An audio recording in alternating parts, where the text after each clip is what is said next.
Donc dans cette vidéo, je vais vous montrer comment est-ce que fonctionne notre application de fusion multimodale.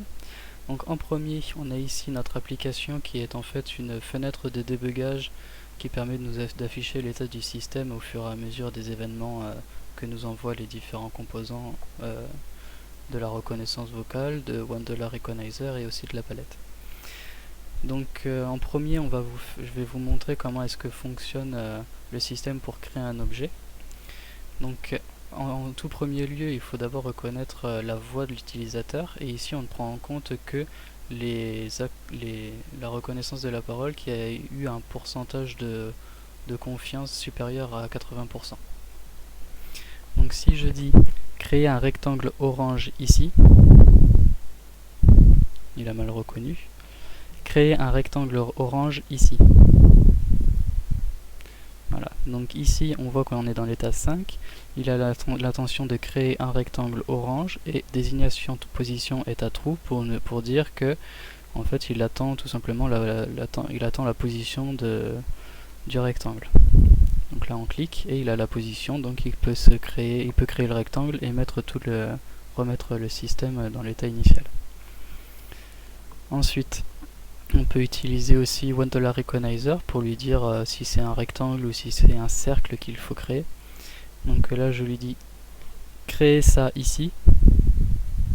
Donc le ça peut être, c'est une désignation de forme, donc là c'est à true. Il attend à créer, la couleur est undefined, donc il va créer un cercle blanc si je lui dis de faire un cercle. Donc là il a reconnu malheureusement un rectangle, peu importe. Je clique sur la palette, il a la position et du coup il peut le créer. Ensuite je peux utiliser plusieurs couleurs, par exemple créer un rond jaune là, mais il a encore mal reconnu. Créer un rond jaune là,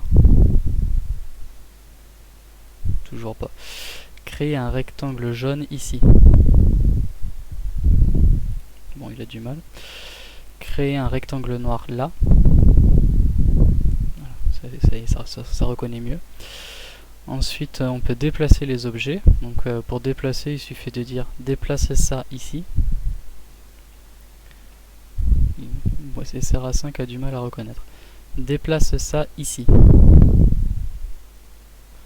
Donc là il a la désignation objet et la désignation position à true. Donc si on clique sur un objet, il passe la désignation objet à false et il renseigne l'identifiant de l'objet. Et ensuite on peut cliquer n'importe où sur la palette. Le déplacement se fait. On peut le faire avec plusieurs objets. Donc si je dis mets ça ici, la confiance est supérieure à 0,9, donc je clique et ça marche. Et ensuite on peut les supprimer en faisant supprimer ça, supprimer ça. Je clique et ça le supprime. Supprimer ça.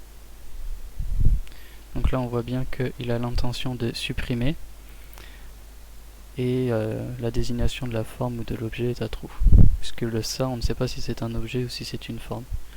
Donc je clique sur un objet et ça le supprime. On peut changer la couleur aussi des objets, donc pour ce faire il suffit de dire change la couleur de cet objet de cette couleur.